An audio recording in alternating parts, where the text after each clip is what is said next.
نحمدہ و نصلی و نسلم علی رسولہ الکریم، اما بعد، فاعوذ باللہ من الشیطان الرجیم، بسم اللہ الرحمن الرحیم۔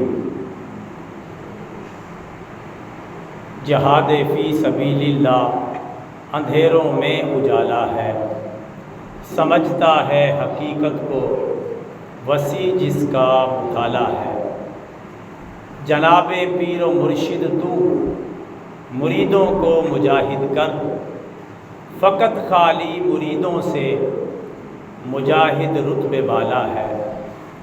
اے سرور تم حقیقت کو عیاں کر دو زمانے پر، اے سرور تم حقیقت کو عیاں کر دو زمانے پر، مجاہد فی سبیل اللہ سب ولیوں سے اعلیٰ ہے۔ واجب الاحترام برادران اسلام، موجودہ پاک بھارت جنگ 2025 کے تناظر میں کچھ گفتگو کرنا چاہتا ہوں، توجہ کے ساتھ سماعت فرمائیں۔ سب سے پہلے تو اللہ تعالیٰ کا فرمان عالی شان سماعت فرمائیں۔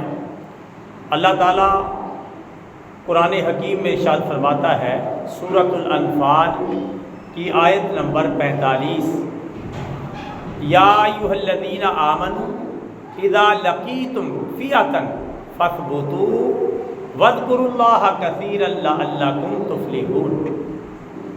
ترجمہ: اے ایمان والو، جب تمہارا کسی فوج سے مقابلہ ہو جائے تو ثابت قدم رہو اور بکثرت اللہ تعالیٰ کا ذکر کرتے رہو تاکہ تم کامیاب ہو جاؤ۔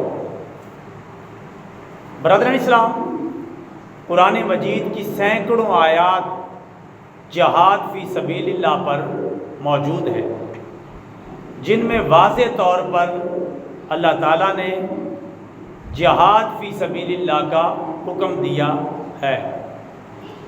جہاد فی سبیل اللہ دراصل میں وہ جہاد ہوتا ہے جو اللہ کے دین، اللہ کے کلمے کو بلند کرنے کے لیے ہوتا ہے۔ اس میں نیت یہ ہوتی ہے اللہ عز و جل اور اس کے پیارے رسول کی تعلیمات کا بول بالا ہو، اسلام کا کلمہ بلند ہو، اسلام کی نشر و اشاعت ہو۔ اس جذبے، اس نیت، اس آرزو کے ساتھ لڑنے والا مجاہد فی سبیل اللہ ہوتا ہے، اور اسی کے اصل وہ درجات ہیں جو قرآن و حدیث میں بیان کیے گئے ہیں۔ اس آیت کریمہ میں جو میں نے آپ کے سامنے تلاوت کی ہے، اللہ تعالیٰ نے فرمایا، اے ایمان والو، جب تمہارا کسی فوج کے ساتھ ٹکراؤ ہو جائے، جیسا کہ آج کل پاک فوج اور انڈین آرمی کے درمیان مقابلے کی کیفیت ہے، تو پھر کرنا کیا ہے؟ تم ثابت قدم رہو، یعنی میدان میں ڈٹے رہو، ثابت قدم رہو۔ ایک کام تو یہ کرنا ہے کہ تم نے ثابت قدم رہنا ہے، پیٹھ پھیر کر نہیں بھاگنا، مقابلہ کرنا ہے، بزدلی نہیں دکھانی، آخر کار تم ہی غالب آ جاؤ گے۔ اور دوسرا کام یہ کرنا ہے کہ اللہ تعالیٰ کا بکثرت ذکر کرو، کثرت کے ساتھ زبان سے اللہ تعالیٰ کا ذکر کریں، ساتھ ساتھ جہاد کریں، ساتھ ساتھ مقابلہ کریں، ساتھ ساتھ شاہینوں کی طرح دشمن پر جھپٹیں، اور اللہ تعالیٰ کا ذکر کریں، اور زیادہ ذکر کریں، کیونکہ اللہ کو راضی کرنے کے لیے ہی جہاد کیا جاتا ہے۔ تو اللہ تعالیٰ کا ذکر کریں۔ آخر میں اللہ تعالیٰ خوشخبری دیتے ہوئے فرماتا ہے، لعلکم تفلحون، تاکہ تم کامیاب ہو جاؤ۔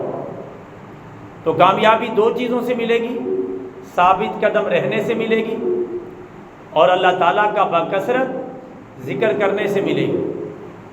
اور جب اعلاء کلمات الحق کے لیے جہاد کا نکارہ بچ جائے تو پھر دشمن کا مقابلہ کرو، پشت نہ دکھاؤ، کیونکہ مومن کبھی بزدل نہیں ہوتا، مومن ڈرپوک نہیں ہوتا، مومن کمزور نہیں پڑتا،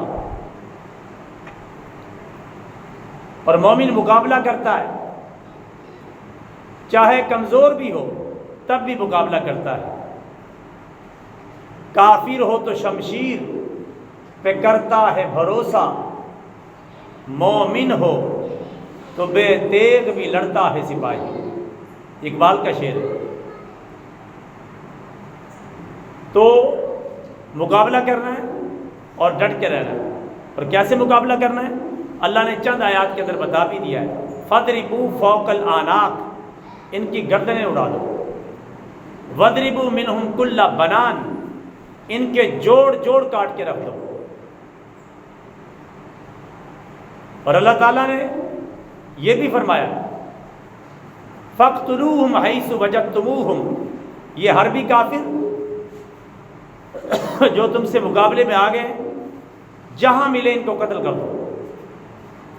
حربی کافروں کی بات کر رہا ہوں، جو جنگجو کافر ہیں، جو امن سے رہ رہے ہیں، انہیں کچھ نہیں کہا جائے گا۔ جیسے ہمارے ملک میں بہت سارے کفار رہتے ہیں، وہ ہمارے ساتھ ہی ہمدردی رکھتے ہیں، ان سے کچھ نہیں کہا جائے گا۔ لیکن جو حربی کافر ہے یعنی فوجی، اسے نہیں چھوڑا جائے گا۔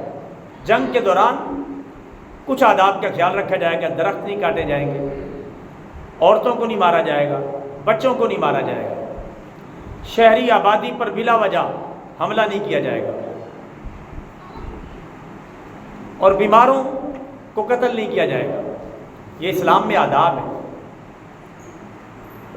جو دشمن کے فوجی ہیں ان کا مقابلہ بھی کیا جائے گا اور ان کو تہس نہس بھی کیا جائے گا، کیونکہ وہ مسلمانوں کے مقابلے میں آ کر کھڑے ہو گئے اور اسلحہ استعمال کر رہے ہیں، گولہ بارود استعمال کر رہے ہیں، طیارے استعمال کر رہے ہیں، میزائل استعمال کر رہے ہیں، ڈرون حملوں میں ملوث ہیں۔ ایسے لوگوں کو نہیں چھوڑا جائے گا۔ تو یہ اس آیت کریمہ سے اور دیگر آیات سے ثابت ہوا کہ کرنا کیا ہے۔ اس حوالے سے ایک حدیث مبارکہ سماعت فرما لیں، جو سیاستہ میں بھی موجود ہے اور دیگر کتب حدیث کے اندر بھی موجود ہے۔ ہمارے پیارے آقا سب پڑھو صلی اللہ علیہ وسلم نے ارشاد فرمایا، تم جنگ کی تمنا مت کرو، لیکن اللہ تعالیٰ سے عافیت مانگو، سلامتی مانگو۔ جنگ کی تمنا نہ کرو، اللہ سے عافیت کا، سلامتی کا سوال کرو۔ لیکن جنگ شروع ہو جائے تو پھر پیچھے نہ ہٹو، ثابت قدم رہو اور دشمن کا مقابلہ کرو، کیونکہ جنت تلواروں کے سائے تلے ہے۔ یہ ہمارے پیارے نبی کا فرمان ہے۔ جنگ کی تمنا نہیں کرنی خود بخود ہی، جنگ ہو جائے ہم جنگ کی تمنا لے کے بیٹھے ہیں، ہم تو لڑیں گے، تمنا نہیں کرنی، کیونکہ جنگ تباہی کا نام ہے، جنگ بربادی کا نام ہے۔ جنگ سے بستیاں اجڑ جاتی ہیں، شہر اجڑ جاتے ہیں، بے گناہ لوگ مارے جاتے ہیں۔ تمنا نہ کرو، اللہ سے عافیت مانگتے رہو۔ لیکن کفار اگر جنگ مسلط کر دیں تو پھر پیچھے نہ ہٹو، پھر مقابلہ کرو، پھر بہادر بنو، پھر شیر دل بنو، کم بھی ہو تو ڈٹ جاؤ، کیونکہ لاکھ تنکے ہوں مگر ان کو بہانے کے لیے سیلاب کا ایک ریلا ہی بہت ہوتا ہے، اور اپنی کثرت تعداد کو تم نے سمجھا کیا ہے، شیر جنگل میں اکیلا ہی بہت ہوتا ہے۔ بظاہر دیکھیں تو پاکستان اور بھارت کا کوئی مقابلہ نہیں بنتا۔ پاکستان کی آبادی 25 کروڑ، بھارت کی آبادی 1.25 ارب، زمین و آسمان کا فرق ہے۔ وہاں کی فوج بہت زیادہ، پاکستان کی کل آرمی ملا کے 7 لاکھ ہے، تینوں افواج کو ملا کر۔ اب افواج 3 قسم کی ہوتی ہے، بری فوج، بحری فوج اور فضائیہ۔ یہ 3 قسم کی افواج ہوتی ہیں، تو تینوں کا اپنا اپنا میدان ہے۔ بری فوج وہ ہوتی ہے جو نیچے زمین پہ لڑتی ہے، خشکی پہ لڑتی ہے اور آگے بڑھتی ہے، بری فوج، اس کی تعداد سب سے زیادہ ہوتی ہے۔ باہری فوج جو سمندر میں مقابلہ کرتی ہے، کیونکہ آج کل سمندر بھی مختلف ملکوں نے اس کے علاقے بانٹ رکھے ہیں، اس کو باہری فوج کہتے ہیں۔ اور ایک ہوتی ہے فضائیہ، جو فضا میں لڑتی ہے، طیاروں کے ذریعے اور ڈرونز کے ذریعے، جنگی جہازوں کے ذریعے لڑتی ہے، اس کو فضائیہ کہا جاتا ہے۔ الحمدللہ یہ تینوں افواج پاکستان کی موجود ہیں، چاق و چوبند ہیں، اور پوری طاقت اور قوت کے ساتھ دفاع اسلام اور دفاع پاکستان کے لیے کھڑی ہیں۔ اور پاکستانی جو فوج ہے اس کا ماٹو کیا ہے؟ ایمان، تقوی اور جہاد فی سبیل اللہ۔ پاکستان کی فوج کا نعرہ کیا ہے؟ ایمان، پہلے سچے مومن بنو، تقوی، پھر متقی اور پرہیزگار بنو، اور نمبر 3 جہاد فی سبیل اللہ، اللہ کے راستے میں لڑو۔ یہ پاکستانی فوج کا یوں سمجھیں کہ پہچان ہے۔ ایمان پہ قائم رہنا ہے، تقوی اختیار کرنا ہے، اور اللہ کے راستے میں لڑنا ہے۔ اسی وجہ سے بری فوج، باہری فوج اور فضائیہ کو تشکیل دیا گیا۔ تو مختلف قسم کی افواج کے مختلف قسم کے کام ہیں۔ اس وقت کی جو تازہ ترین صورتحال ہے وہ آپ کے سامنے ہے۔ بھارت نے بلا اشتعال پاکستان کے کئی شہروں پر حملہ کیا، آزاد کشمیر کے کئی شہروں پر حملہ کیا، مثلا بھاولپور پہ حملہ کیا۔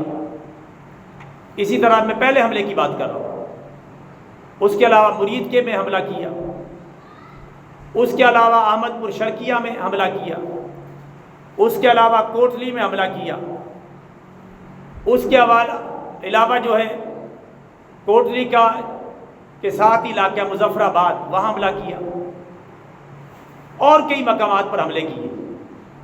اور یہ سارے حملے مساجد اور مدارس پر ہوئے، آپ کو یہ پتہ ہونا چاہیے، علماء پر ہوئے۔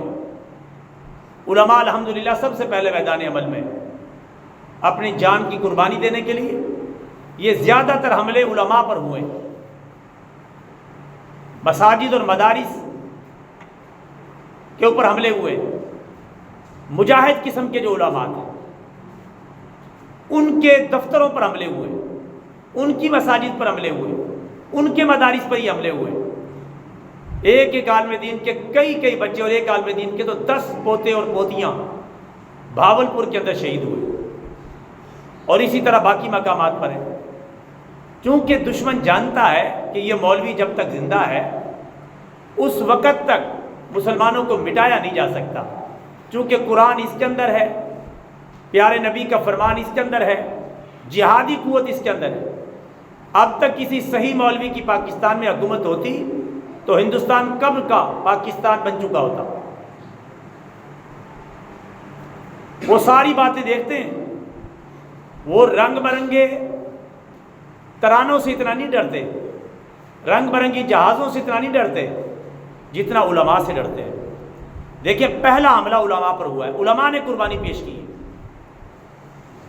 علماء نے شہادتیں قبول کی ہیں، ان کے بچے شہید ہوئے ہیں۔ یہ سارے مقامات، یہ شاید پہلو آپ سے اوجھل ہو۔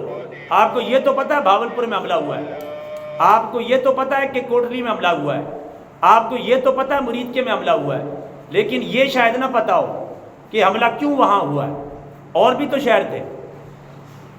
یہ اس کی اصل وجہ ہے جس کو میڈیا بھی نظر انداز کرتا ہے اور عالمی میڈیا بھی نظر انداز کرتا ہے۔ تو یہ علماء ہی الحمدللہ جہاد کے وہ دائی ہیں۔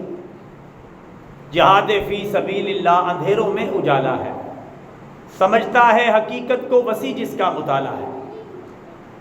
چونکہ کافروں کو یہ پتہ ہے لاکھوں سکول، کالج اور یونیورسٹیاں کھول لو، matric F A B A graduation M A جتنے مرضی کروا لو، اصل خطرہ کفر کو مولوی کی طاقت سے ہے، چونکہ اس کے پاس قرآن ہے، اور قرآن میں لکھا ہوا ہے فَضْرِبُوا فَوْقَ الْأَعْنَاقِ، کافروں کی گردنیں اڑا دو، وَضْرِبُوا مِنْهُمْ كُلَّ بَنَانٍ، ان کے جوڑ جوڑ کے کاٹ کے رکھ دو۔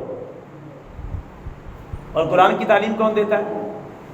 مولوی، علماء، ورنہ سکول کی کتابوں میں تو لکھا الف انار بے بکری کاف کتا، رے رچ، donkey monkey, cat rat vet, کتے بلوں کے نام یاد کر لیے۔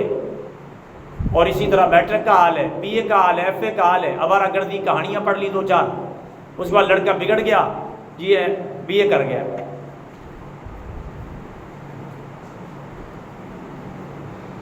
اکبر الہ آبادی نے کہا تھا سکول و کالج و یونیورسٹی قوم بیچاری انہی پہ مر بیٹھی۔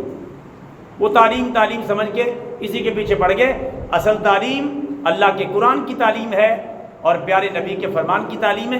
مسلمانوں کو نہیں پتہ چل رہا، کافروں کو اس بات کا پتہ ہے۔ علامہ اقبال نے فرمایا تھا لڑکیاں پڑھ رہی ہیں انگریزی، ڈھونڈ لی قوم نے فلاح کی راہ، یہ ڈرامہ دکھائے گا کیا سین، پردہ اٹھنے کی منتظر ہے نگاہ۔ اب کون سا پردہ رہ گیا ہے؟ سکول و کالج یونیورسٹی کے جا کے دیکھو کیا تباہی بچی ہوئی ہے، آوارہ گردیاں، عشق بازیاں، لا حول ولا قوت الا باللہ۔ تو میرے بھائیوں یہ صورتحال ہے۔ اس کے بعد انڈیا نے دوسرا حملہ کیا ہے ڈربنس کے ذریعے، کراچی میں حملہ ہوا، لاہور میں حملہ ہوا، گجرانوالہ کے اندر حملہ ہوا، مختلف علاقوں کے اندر اس نے حملے کیے۔ اگرچہ الحمدللہ وہ ناکام ہوئے، پاک فوج نے مختلف جدید آلات استعمال کر کے انہیں مار گرایا اور نقصان زیادہ نہیں ہوا، لیکن اب تک کی صورتحال کے مطابق 31 پاکستانی شہید ہو چکے ہیں اور تقریباً 50 سے زائد 60 کے قریب پاکستانی زخمی ہیں۔ اس کے مقابلے میں پاک فوج نے ایک ہی حملہ کیا ہے، اس میں الحمدللہ دشمن کو کافی نقصان پہنچا۔ ان کا نمبر 1 جو طیارہ ہے رافیل، تقریباً 4 سے 5 رافیل طیارے جو فرانس کے بنے ہوئے تھے، بڑے قیمتی تھے، بڑا ناز تھا انڈیا کو ان پر، وہ الحمدللہ پاک فوج نے فضا میں مار گرایا۔ گھنٹہ تک لڑائی ہوئی ہے، 150-200 لڑاکا طیاروں نے مقابلہ کیا ہے، 1 گھنٹہ لڑائی ہوتی رہی ہے اور فضا کے اندر لڑائی ہوئی ہے۔ 5 طیارے پاک فوج نے تباہ و برباد کر کے رکھ دیے۔ اللہ تعالیٰ پاکستانی فوج کو سیدھے راستے پر چلائے اور اس کی حفاظت فرمائے۔ تو ان کے دفاع کی وجہ سے آج پورا پاکستان محفوظ ہے۔ لیکن آپ کو پتہ ہے طیارے مار گرائے، لیکن ابھی پاکستانی جو قوم ہے ان کی جو شہادتیں ہوئی ہیں ان کا بدلہ بھی نہیں ہوا۔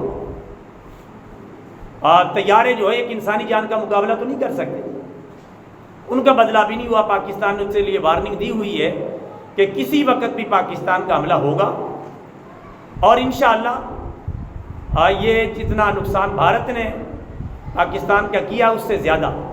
اس دفعہ پاکستان کی جو پالیسی ہے وہ یہ ہے کہ اینٹ کا جواب پتھر سے دیا جائے گا، 1 تھپڑ کا جواب 2 تھپڑوں سے دیا جائے گا، 1 ڈنڈے کا جواب 2 ڈنڈے مار کر دیا جائے گا۔ یہ اس وقت پاکستان کی مسلح افواج نے اعلان کیا ہے، اور حکومت نے بھی پاک فوج کو فری ہینڈ دے دیا ہے، آپ جہاں مناسب سمجھے وہاں حملہ کریں۔ اس طرح کی جو صورتحال ہے جس میں جنگ کے سلسلے چل رہے ہیں، بارڈروں پہ کئی جھڑپیں ہو رہی ہیں، لڑائی ہو رہی ہے، پاکستان کے جواب کا پوری دنیا کو انتظار ہے۔ دیکھو آج یہ جواب آتا ہے، کل آتا ہے یہ جواب، اور پاکستان نے کہا کہ اس دفعہ ہم نے جواب ذرا تھوڑا تگڑا دینا ہے، یعنی ان کی کارروائی سے بڑی کارروائی کرنی ہے تاکہ پوری دنیا کو پتہ چلے کہ الحمدللہ پاکستان بھارت کے مقابلے میں کم نہیں ہے بلکہ برتر ہے، اور پاکستان کی جدید ترین ٹیکنالوجی جو جنگی ہتھیاروں کے لیے استعمال ہوتی ہے اس میں پاکستان بھارت سے بھی بہت سارے مقامات پر آگے۔ تو یہ تازہ ترین صورتحال ہے۔ انشاءاللہ ہم دعا کرتے ہیں، انتظار کرتے ہیں اللہ تعالیٰ اہل پاکستان، اہل اسلام، پاک فوج کو مکمل طاقت اور قوت عطا فرمائے، ان کی مدد کرے اور بھارت کو پسپائی پر ان کے حملے مجبور کر دیں۔ میں آخری بات کہہ کے بات کو مکمل کرتا ہوں، وہ یہ کہ اگر پاکستان کچھ ہمت دکھائے اور بڑھ چڑھ کے ہمت دکھائے اور جب جہاد ہو گیا ہے تو پھر اس پہ کود پڑے، تو الحمدللہ پاکستان کے پاس اتنی طاقت ہے کہ بھارت کے 15 سے 20 ٹکڑے کیے جا سکتے ہیں، اور میں نے کئی ٹکڑوں کے نام بھی رکھ دیے، ان ملکوں کے نام کیا ہوں گے، تو 15 سے 20 ٹکڑے اس وقت پاکستان کر سکتا ہے بھارت کے۔ الحمدللہ آپ کو پتا ہے بھارت میں پاکستان سے زیادہ مسلمان رہتے ہیں،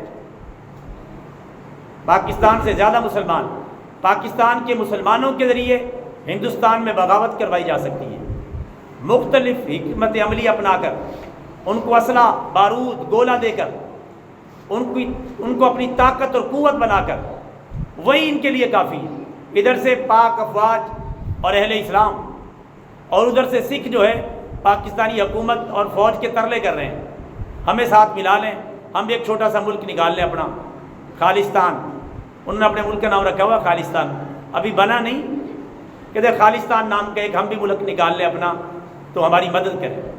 ادھر سکھ ان کو جھپٹ کے لے جائیں گے، ادھر مسلمان جھپٹ کے لے جائیں گے، ادھر کچھ اور ریاستیں جو حکومت انڈیا سے بغاوت پر اتری ہوئی ہیں، اور الحمدللہ اس طرح 15 سے 20 ٹکڑے جس طرح روس کے کیے تھے، افغانستان کے مسلمانوں نے پاکستانی فوج کے توسط سے کیے تھے۔ روس آج خاک چاٹتا پھرتا ہے، بھارت کی طرح تگڑا ملک تھا، آج اس کے 15-20 ٹکڑے ہو چکے ہیں، مختلف ملک اس سے بن چکے ہیں۔ اسی طرح بھارت کی ایسی ٹھکائی ہونے والی ہے، ایسی مرمت ہونے والی، مذمت سے کام نہیں چلے گا، مرمت سے کام چلے گا، ایسی مرمت ہونے والی ہے کہ اس کے 2-4 ٹکڑے نہیں بلکہ 15-20 ٹکڑے ہو جائیں تاکہ ہمیشہ سے ان سے جان چھوٹے اور روز روز لڑائی کے سے پاکستان کی جان چھوٹے، پاکستان ترقی کی طرف آگے بڑھے۔ اب گائے کے پیشاب پینے والوں سے کب تک ہم اس طرح چلتے رہیں گے؟ اب کام شروع ہو گیا تو 2-2 ہاتھ کر لینے چاہیے، اور یہ جو سکھ بھی تیار بیٹھے ہیں، جو انڈیا کی فوج اس میں سکھ بھی لڑنے کے لیے پاکستان کی فوج کے خلاف تیار نہیں ہے، مجبوراً لڑ رہے ہیں۔ اگر پاکستان ہلاشیری دے کے ان کو تیار کر دے، کیونکہ سکھوں کا سارا کچھ تو پاکستان میں، ننکانہ صاحب، بابا نانک، گردوارہ، حسن ابدال، سارا سکھوں کا جتنا بھی مقدس مقامات ہیں وہ کہاں ہیں؟ پاکستان۔ اور جو سکھوں کی تحریک خالستان کا سربراہ ہے وہ ترلے منت کر رہا ہے، میں کل اس کی ویڈیو دیکھ رہا تھا کہ آپ قدم بڑھائیں، ہم انشاءاللہ ہندوستان کو ٹکڑے ٹکڑے کرنے کے لیے اکیلے ہی کافی ہیں، ہمیں آپ کی سپورٹ کی ضرورت ہے۔ یہ تو پاکستان نے رحم کھا کے انڈیا کو چھوڑا ہوا ہے، ورنہ الحمدللہ یہ سارے آپشن استعمال کیے جائیں، اور اس سے بہتر پاکستانی افواج خود جانتی ہیں کہ کون سی حکمت عملی اپنانی چاہیے۔ میں نے 2 ملکوں کے نام رکھے، اللہ کرے کہ کامیابی ہو جائے۔ ایک کا نام تو رکھ لیں نیا پاکستان، ایک تو پاکستان، ایک نیا پاکستان جو انڈیا سے نکالا جائے، اور دوسرا اسلامستان۔ کیا نام ہے؟ اسلامستان، اسلام کے ماننے والوں کے رہنے کی جگہ، جس طرح پاکستان ہے، اسلامستان۔ باقی سارے ٹکڑوں کے نام رکھنا میری ذمہ داری ہے، آپ ٹکڑے کریں اس کے، اور اس کو ناکو چنے چبوائیں، ان کو بتائیں اللہ اکبر کا نعرہ لگانے والوں کا مقابلہ گائے کا پیشاب پینے والے نہیں کر سکتے، مندروں کی، بتوں کی پوجا کرنے والے، سانپوں کی پوجا کرنے والے، چڑھاوے چڑھانے والے اور گوبر کو مقدس سمجھنے والے، وہ اللہ اکبر کے نعرے کا مقابلہ نہیں کر سکتے، چونکہ نعرہ تکبیر اللہ اکبر جب لگتا ہے کافر کا پیشاب نکل جاتا ہے۔ یہ کیسا نعرہ ہے، نعرہ تکبیر اللہ اکبر! ایک روسی فوجی کہتا تھا کہ ہم بڑے جان کھپا کے لڑتے تھے، لیکن جیسے ہی نعرے کی آواز آتی نعرہ تکبیر اللہ اکبر، کہتے ہیں ہمارے اوسان خطا ہو جاتے، پیشاب خطا ہو جاتے۔ تو یہ نعرہ ہمارے پاس ہے، مسلمانوں کے پاس۔ اللہ تعالیٰ سے دعا ہے اللہ تعالیٰ پاکستان کی مدد کرے، حفاظت کرے، جو غلطیاں کوتاہیاں ان کو دور کرے، اسلام کے لیے اور پھر پاکستان کے لیے اور پھر دیگر مقاصد کے لیے لڑنے کی ہمت اور توفیق دے۔ ہماری دعائیں افواج پاکستان کے ساتھ ہیں، اور ہماری بد دعائیں جو انڈین افواج کے لیے، اور ہم چاہتے ہیں وہاں کے مسلمان جو ان کے درمیان پھنسے ہوئے ہیں، جو تقریباً 30 کروڑ سے بھی زیادہ ہے، پاکستان کے تو 25 کروڑ ہے، وہ 30 کروڑ سے بھی زیادہ ہے، اللہ کرے ان مسلمانوں کی بھی آزادی ملے اور وہ بھی ایک اپنا نیا ملک بنانے میں وہاں کامیاب ہوں۔ اللہ تعالی ہم سب کا حامی و ناصر ہو، آمین ثم آمین، وما علینا الا البلاغ المبین۔